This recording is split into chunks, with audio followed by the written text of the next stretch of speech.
All right. Good morning. Good afternoon. For some of you, it could be good evening. And some of you, it could be team replay. Chris Colt, the challenge champion here. I'm excited for this conversation today. As you all know, occasionally, if you see my eyes go up here, it's because I got two screens and I try to see who's on with us so we can interact with you. So if you're on live, and I know this takes a second to catch up, so I'll bring this up a couple times. Let us know where you're coming in from in the comments so we can give you a shout out. And if you're on team replay, please do the same thing because we're going to come back to this. Make sure we acknowledge who has been on with us. But I'm excited today. You all know I interview people who have missions that matter. It's something deep within them, most likely because of something they've been through in their life that they help others get out of. So today I have Dr. Diane Dye. And what I want to talk about today is her mission that matters, because she has a story that I believe any of us can relate to that have been in business that you need to hear. And she's also going to talk about why she's doing what she's doing. And we're going to talk about why innovation dies after $10 million and what you can do to revive it. So Diane, it is great to have you. Let's talk about this. I mean, before we do this, I see some people in the chat. So let's give some shout outs. All right. We got, it's important. I'll put them up there. We got Patricia out in Canada. Patricia, great to see you. And as others come in, you'll see me as you're talking. I'll put some names up if you want to give them a shout out. But I'm excited to have you here today. I mean, what you're doing with People Risk Consulting is absolutely amazing. And I really want you to share your story of why you're doing what you're doing, who you're fighting for, and why you're fighting for them. And before we do that, we got another one up here. We'll give Christopher a shout out also. Christopher, great to have you with us today. Hey, great to see you. So hi, everybody. My name is Dr. Diane Dye, also known as 3D, bringing depth, dimension, and dynamism into how you innovate in your organization. And my deep why is actually connected to the reason why I'm not Paris Hilton right now. All right. And so, hey, Kate. Hi, Fred. Hey, how you doing? So the reason why I'm not Paris Hilton right now is because my dad, he had a hotel, really successful hotel in the area that he was in, and he came upon an offer to join a major chain. And at the time, he really kind of fell into the trap that a lot of executives fall into, and that's that 72% of the CEOs are lonely right now. There's not a lot of people you can unmask with, and who he had to unmask with was his group of buddies. One who owned a Western store with his own name on it, one who owned another company with his own name on it. And so the advice that he got is, nah, Wayne, you need to own your thing. This is your chain, you're the one, right? And so he told that hotel chain to take a flying leap. And really, as a result of that domino effect, that lack of cohort, he was closed within 12 years.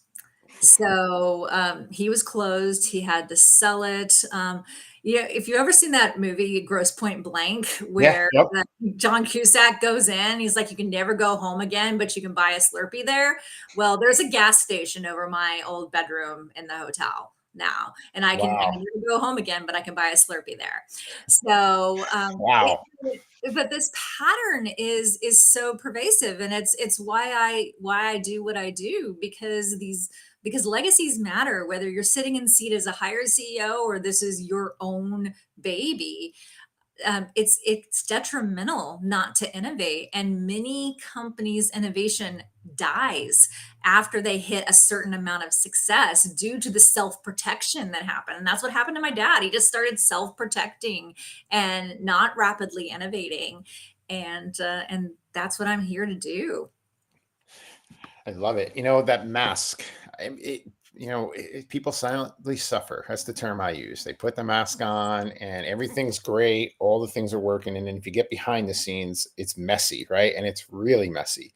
And if you don't have that group to collaborate with, talk with, and get that insight from, this just gets worse and worse. So what like watching your father go through that, what was that like for you? Like knowing at some point in your life you were going to be the Paris Hilton, right? To, oh my gosh, here we are now. What's that like for you? Well, I was pretty young when all of Okay. that happened. What that was like for me, though, was the fact that, when as he was going through these things and my parents separated and divorced, I did not have that lifestyle.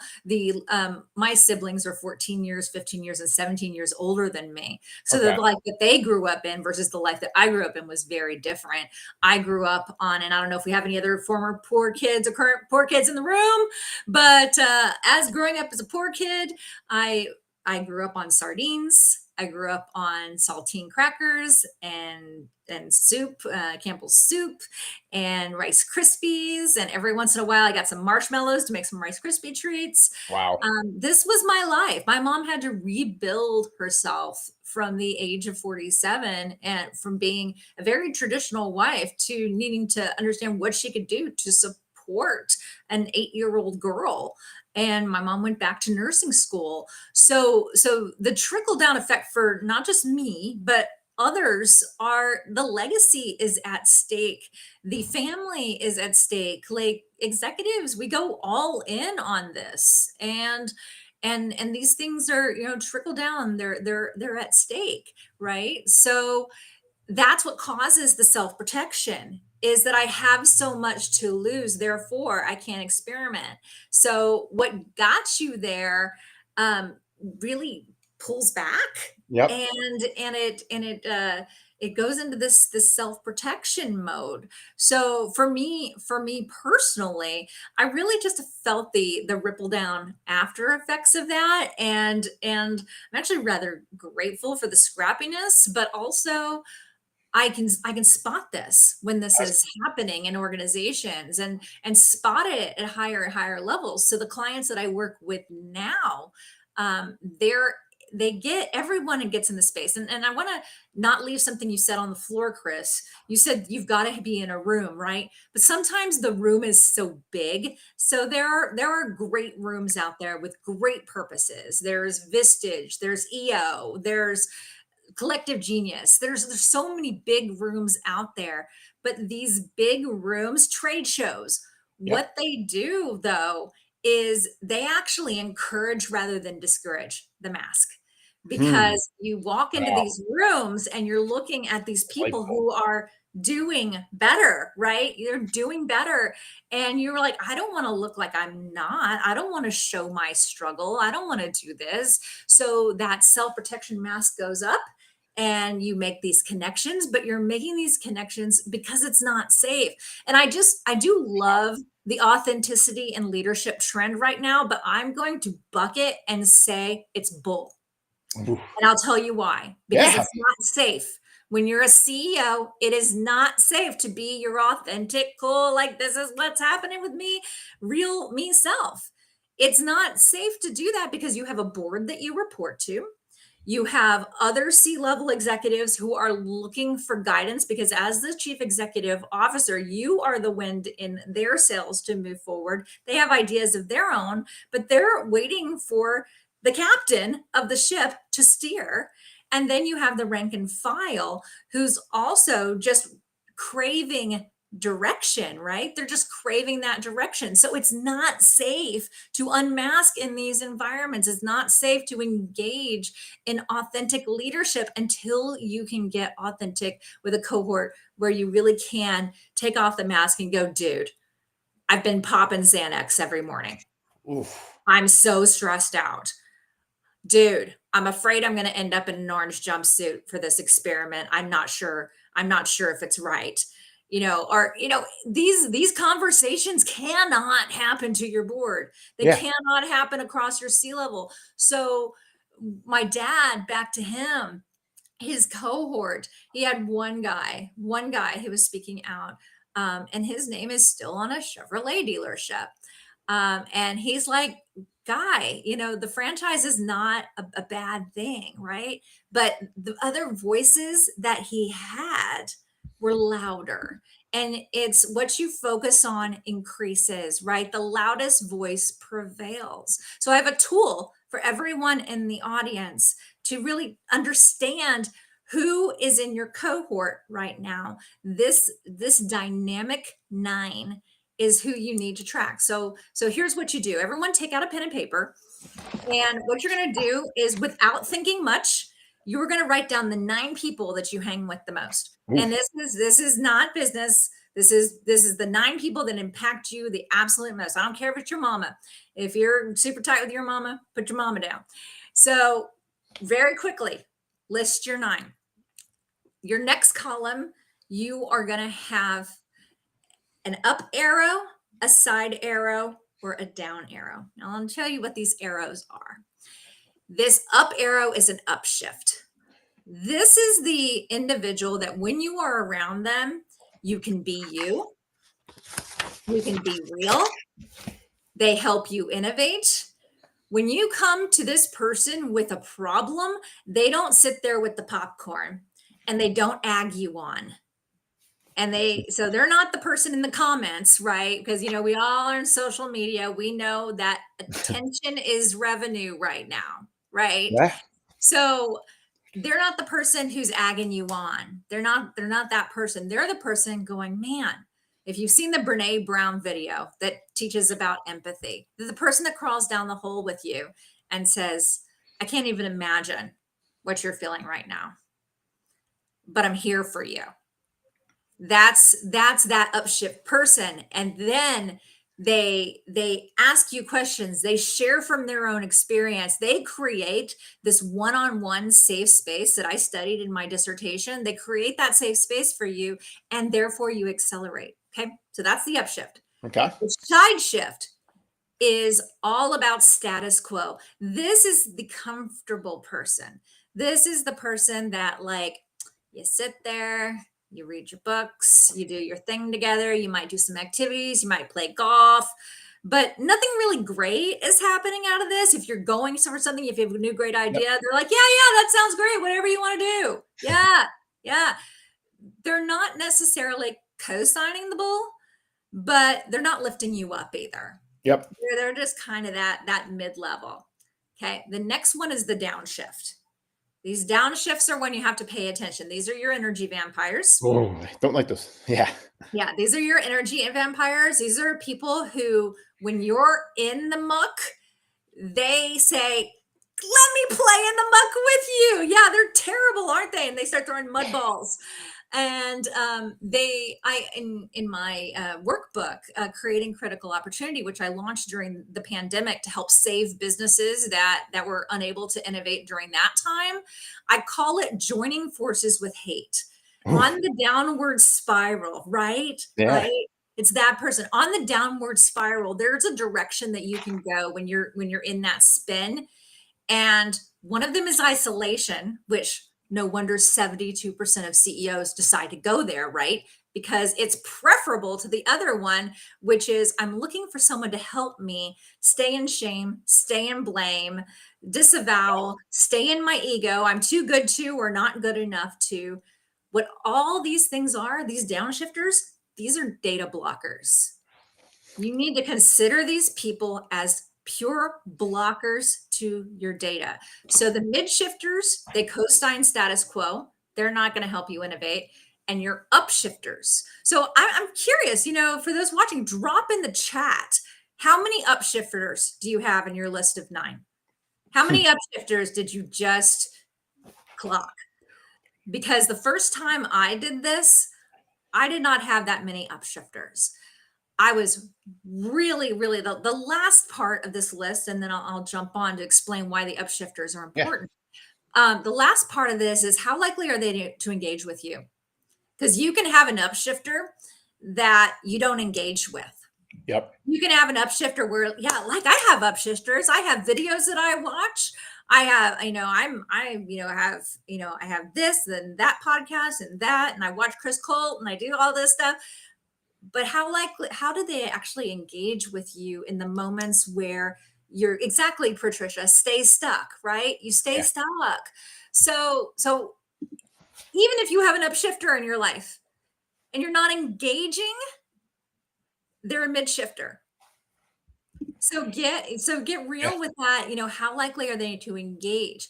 So the reason why this is so incredibly important is because all of this is data.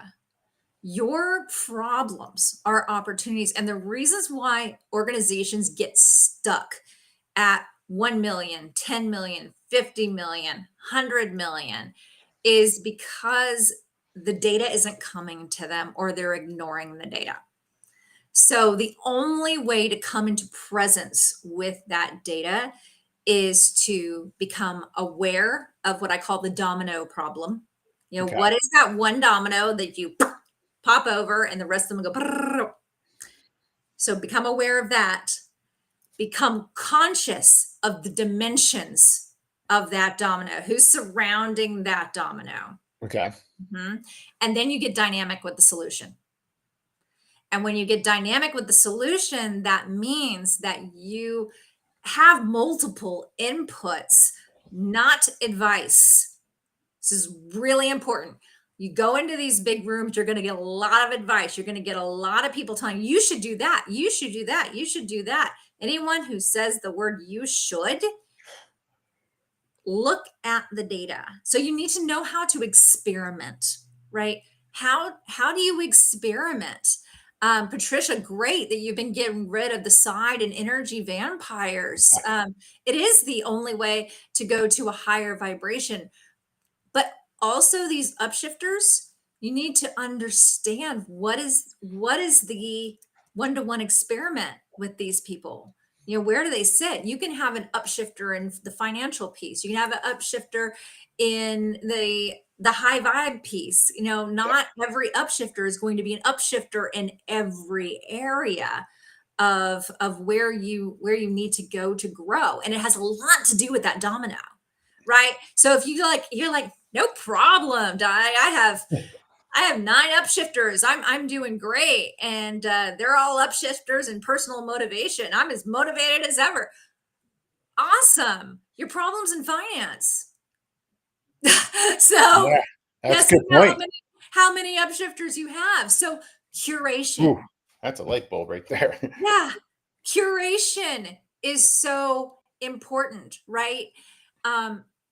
Also, and this is important when you're experimenting, iteration is not possible unless you're willing to unlearn what you think you know. Ooh, that's a mic drop. I don't have a mic drop picture, just letting you know. I'll give you a heart for it. All right, there you go. I love it. Here, I've got a Plod note pin here. I'll drop that. Perfect. Perfect. Exactly. You have to be willing to unlearn what you think you know. Yeah. So when I was doing my dissertation, I was first of all, kudos to the University of Southern California for the way they set up cohorts and the way they curate people to be accepted into programs, because it's beautiful. But I was so fortunate to have people around me that were able to help me ask the questions, right? Ask the questions that I needed to, and then let go of the outcome, right? You let go of that outcome. And once you do, a beautiful thing happens. It just opens up to possibility. So next time you're facing that domino, I want you to think this. Okay, I'm gonna honor what I think is not possible. I'm gonna honor that and I'm gonna list it. This is not possible. And maybe this is true because A, B, C, D, E, F, G. But maybe this is not true because E, F, G, H, I, J, K. And you have to experiment against those not true. And the way you experiment is in binaries. The number one problem that executives make when they're experimenting in their organizations is they're trying to measure too many variables against too many variables. Therefore, they're not experimenting. They're just changing stuff willy-nilly. Wow. I mean, Chris, you've seen this. You've seen me push back and do this when I'm working with you, right? You're like, oh, we need to change this. Well, I'm like, well, we're already changing all of this. So let's hold on that change. Yep. Let's experiment on this, right? Yep. So change fatigue in organizations comes from this. Yeah. Change. And there's no time to actually see if the experiment is working. So experiments have to be time bound. I think that's one of the beautiful things that I do inside my CEO cohort is that we have a week where we're constructing the experiment, and then the world is your lab and your cohort is your support. So what happened ultimately to start my firm is I was laid off 4 months into my master's program. Oof. 4 months in, I'm working for a software company. I did my huge and innovated myself out of a full-time job. I automated everything and did all the things. And they're like, great, now we can invest in sales. And guess who's not a salesperson? Yeah. Me. Yeah, not a salesperson. So I called unemployment like we all do.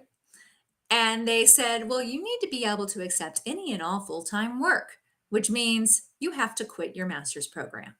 Oh my gosh. Okay. Tears first, obviously. But the next thing that I did is I went and I talked to my professor.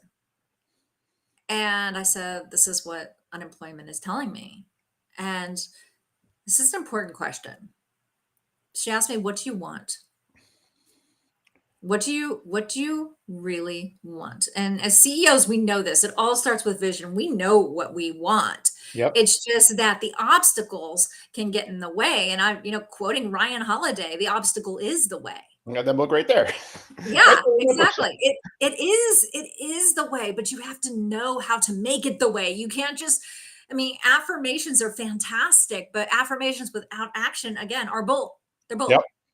So how do you experiment? You understand how to experiment. So I'm going to give you a real quick tip on how to experiment. Step 1, control variable. These are the things that you are not changing. Step 2, what are you changing in relation to the control variable? Okay.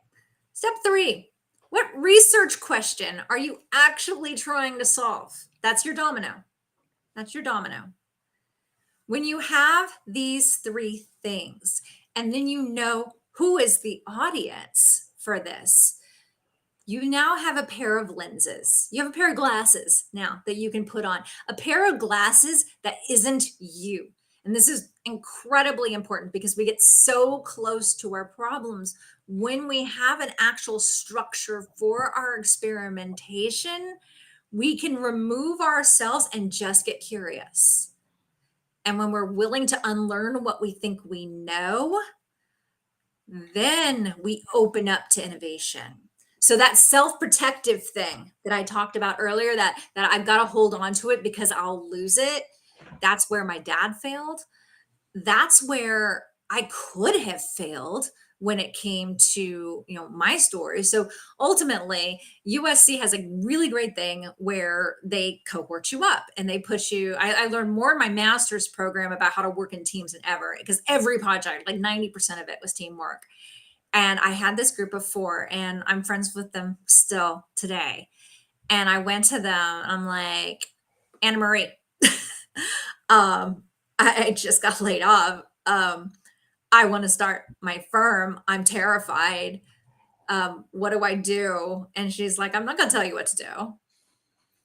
I don't have a firm. I'm a PR person. But, what I can tell you is you have an opportunity to do something different if you want.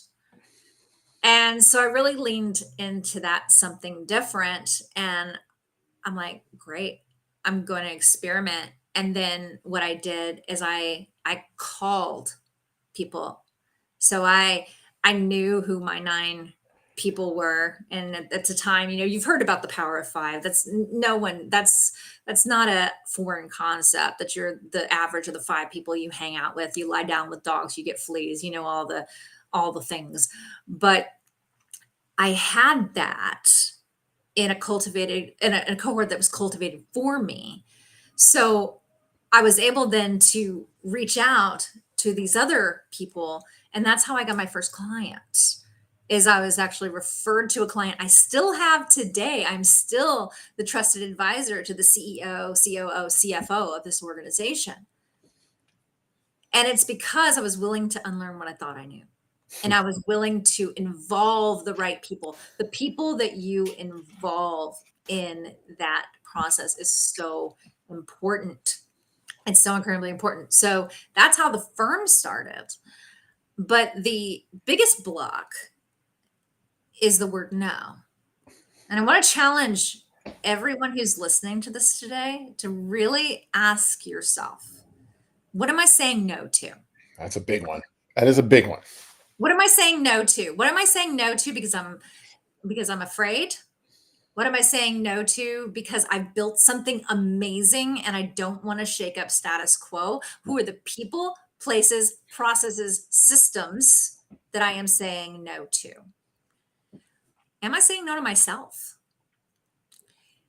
Make that list, that no list, and pick one to experiment with. Just one. The reason why people don't experiment is because experimentation can get scary, and executives are big thinkers. And with being a big thinker, you want to think big. You want to think, Grant Cardone, 10x, right? 10x. 10x is terrifying. Mm-hmm. So 7 Habits of Highly Effective People start with the end in mind, but don't let it freak you out. You've got an end here, but don't let it freak you out. Yeah. Start with the next smallest experiment. So my next smallest experiment was, could I take on that one client and go to school at the same time? Holy goodness, I can. Can I charge that client a retainer and have a reliable income? Oh my gosh, yes, I can.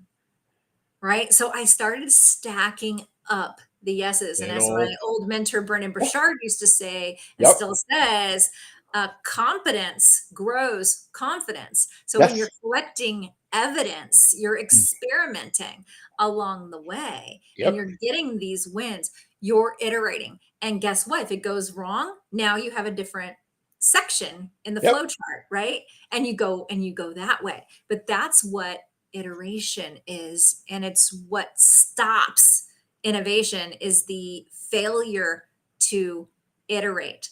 Doing a little bit of testing, going all in really fast, blowing the budget, and then going, my God, what just happened? Oops. So yeah, but it's common, right? It is common, and it's normalized, and it often doesn't get voiced. I'm a big proponent of voice and creating, places where voice is safe to bring out. And these big rooms aren't it sometimes. Yeah. I'm not saying they're wonderful for other things. They're wonderful for growing network. They're wonderful for things, but it takes time and energy to cultivate. And that's time and energy that you're putting into your company.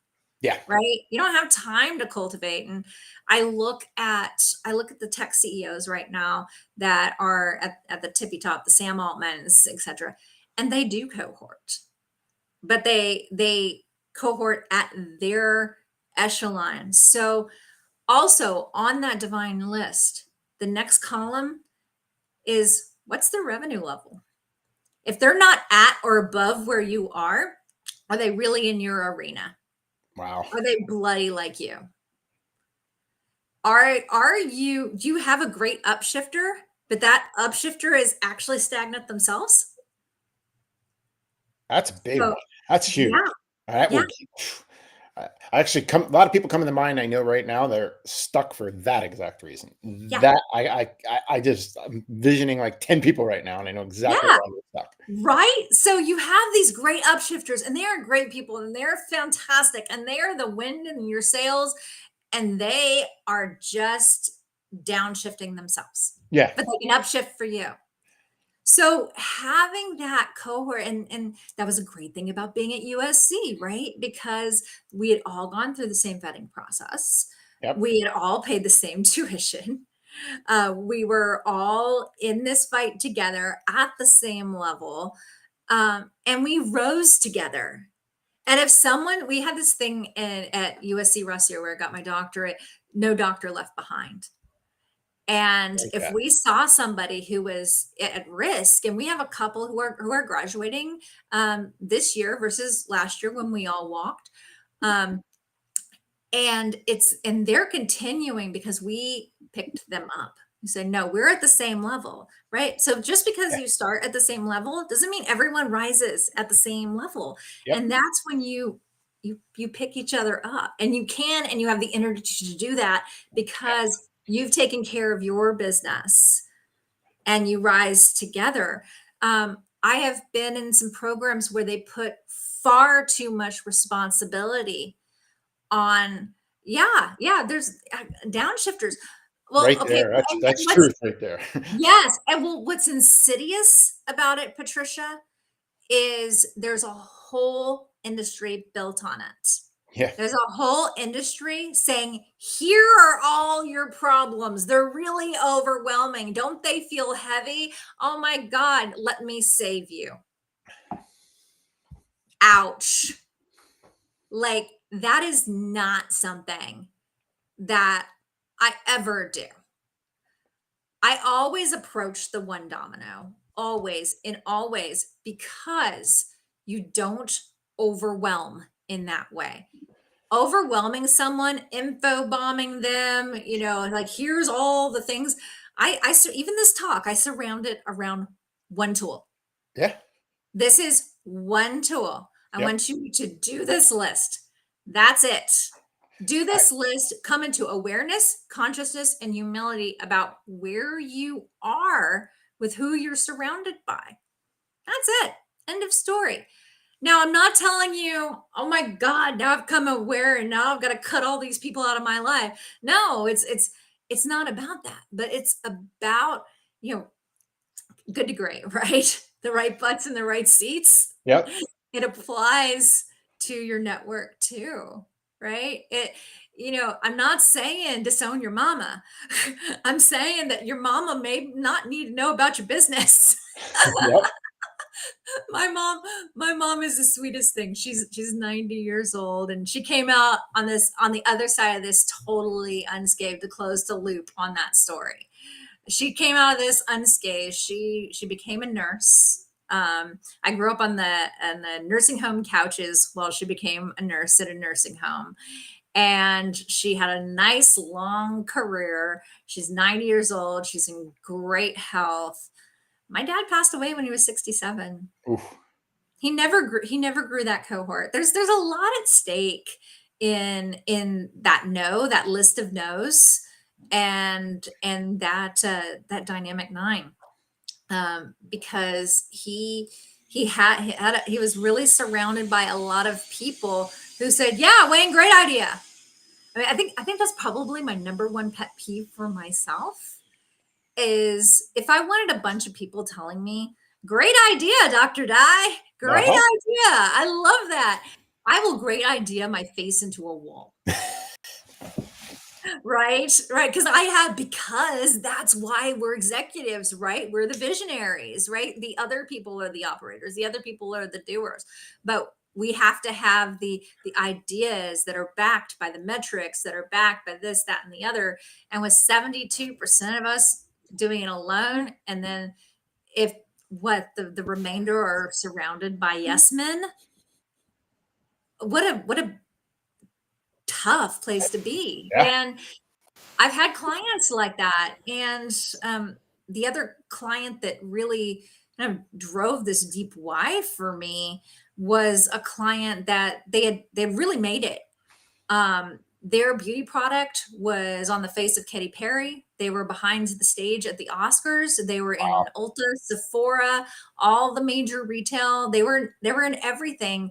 And I was working with them on business planning, and work with them on business planning. Great business plan. I put them in front of a group of angel investors. Those angel investors, like, oh my God, this is literally the next big thing in performance makeup. We're going to give you $1 million for 20% of your company. Shark Tank style, right? Yep. Yep. Yeah. They said no. Oof. They said no because they wanted control. So control is the last thing that really, so I say be willing to unlearn what you think you know. Yep. One of the reasons why you don't is because what you think you know is your control. And when you grab onto that control, that no, the no that my dad gave, the no that that CEO gave gets really, really strong. You get really self-protective. You say mine, and you grab back. And when you grab back, when you constrict at any point in time, when you're not in a open, giving, curious kind of place, Yep. non-judgmental place, you constrict. And that's what happened. So they said no, and not long after, somebody came along with a better formulation and knocked him out of Ulta, knocked him out of Sephora. Was doing research on them. I'm like, I wonder what happened to them. And I found out that only half of that couple is still with us today. That's sad. That's horrible. Yeah. So yeah, it is. It is. This is life or death stuff, and we know it. That's the thing. We know it as executives. We know at our core that this is life or death stuff, but that's why we protect when we should be doing the other thing. We should be opening up, but it's not safe to open up. So you see the catch-22, right? Yep. So that's why I created the CEO Innovation Cohort. Which I'm going to put at the bottom here so people know about this. So talk about this. This is important because I want everybody that has heard this today. What's coming out of Diane, it's just icing on the cake. So she's going to give you an opportunity, and you have to apply for this, just full transparency, because this is, for a certain level, and she's going to help people get to a certain level. But if you look at what's on here now, you can QR code this. It'll come right up on your phone, and anytime you can go fill out the application that's on there, Diane. But I'm going to highlight you on this so you don't see me for a little bit. I'll come back, but talk about this a little bit because I'm excited to see this play out. Absolutely. So I am starting a master class that gives you a taste of what it is like to have a cohort. And it's a larger masterclass format, but the questions that are asked in this are anonymous. So when you apply to join this masterclass, you are able to ask a question, and we're going to really understand what it's like to have this experience. And then there'll be an invitation. And the invitation is to join people who are like you, people who are, going through it, who want to be able to mine their problems, their challenges, their out and out crises for innovation. When you do that, and you can look, the evidence is there. I spent years studying companies that were failing. Jim Collins has a great book about the companies that have failed. I studied the failure patterns of companies, and I created something that reverses that actually drives innovation. So the CEO Innovation Cohort is a place where you can do that, where you can unmask, where you can get real. Everyone signs an NDA. This is a true locked down, safe environment where in 1 week, you are going to have 10 executives who walk out with one strategic experimentation plan to really make things happen. This is an action-based cohort. I am part of so many great mentorships, and the greatest mentorship, Jen Gottlieb and Chris Winfield, is one where I was able to get wrenched down into action. Taking action. We take action every single day in the CEO Innovation Cohort. So this is not something where I'm a talking head and you're just sitting here learning. No, you're creating. I hope during this particular class, you created that list and you really are starting to come into awareness, consciousness, and humility about who you're surrounded by. I want that for you. But I want action. I don't want to be a talking head. I'm not a talking head. I am a doctor. I'm a teacher. This is my class. This is my cohort. This is your innovation lab. And you deserve it. You really deserve to have that upshift that's going to power you past 1 million, 10 million, 50 million, 100 million, and onward. I want you to be a part of this. It does not start when you start the master class. It starts the second you sign up. Same thing for the cohort. If you're accepted into the cohort, and we will be holding a wait list as well until the cohort is full of the right people. But when you are in this, you have people walking alongside you. It's the most powerful tool for innovation, is to have that trusted group.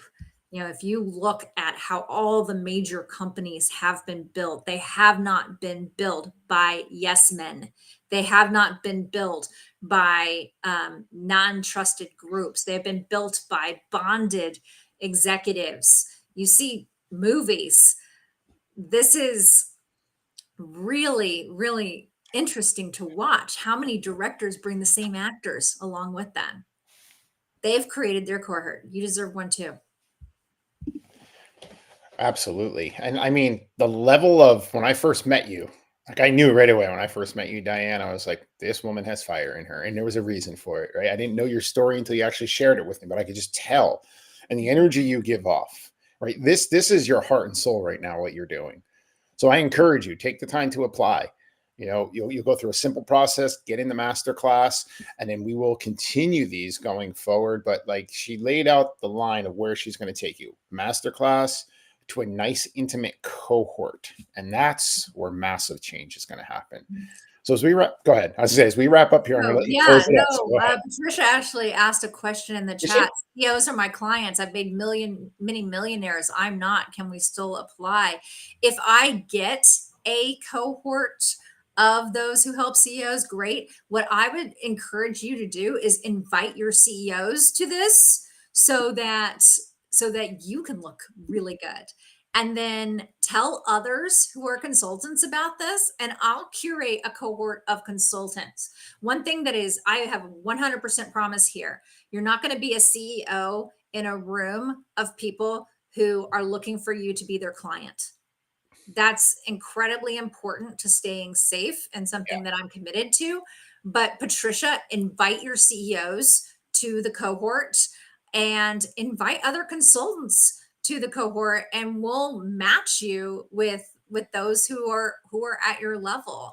And if you there's a QR code there for you to scan, Patricia, and if we'll just keep an eye out for your application. We'll waitlist you, but that there's also a referral link as well. But if you send to apply to join masterclass to any of your CEOs, that's going to be enough. But there's also a referral page.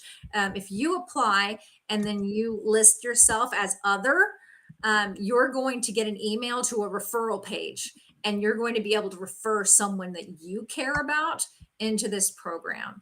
And that's important as well, is that you're putting so much into creating millionaires, but you're not a millionaire yourself.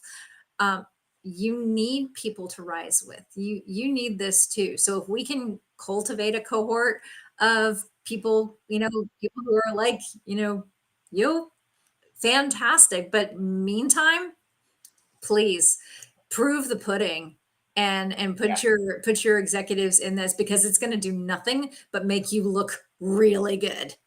Yep, exactly. So I did drop, Patricia, just so you know, in the chat, you'll see I dropped the link too. So you'll see that if you look for my comment right there. If not, you know where to find me, so I can get you that also. Pretty easy to find, and you know where specifically to find me, Patricia. So Diane, this has been awesome. I'll give you this asset to have for future use, but I thank you for your time. I thank you for giving a lot of value to people. I mean, just even this little exercise, this is my sloppy chicken scratch, but I did it with you because you never told me exactly what we were going to do in that part of things. Like, this is actually good. Let me check this out. So I actually, I like that dynamic 9, and I'm looking forward to playing with that a little bit more, because there's a couple on there that they're not coming off my list because they're not draining me down, but it just opened my eyes. Ooh, I have to work with these people a little bit different than I usually do, which is a good thing now. So you open my eyes. Yeah. And change one thing at a time. Oh yeah. Drive ourselves into overwhelm by changing so much Yep. change one thing, and then change another thing, and then Yep. change another thing. And by the time you look back on it, you're like, oh, I've changed so much, but you've changed way more than if you tried to address it all at once. It's crazy. That's when you look at that simple step by step by step. Yeah. Well, awesome. This was great. Stay with me when I disconnect here. Thank you all who joined live. And like I said, if you're on team replay, just let us know. Let us know if you came back and watched this, because we truly appreciate you also. And I'll come in and comment, or Diane will come in and comment on that. Have an awesome week.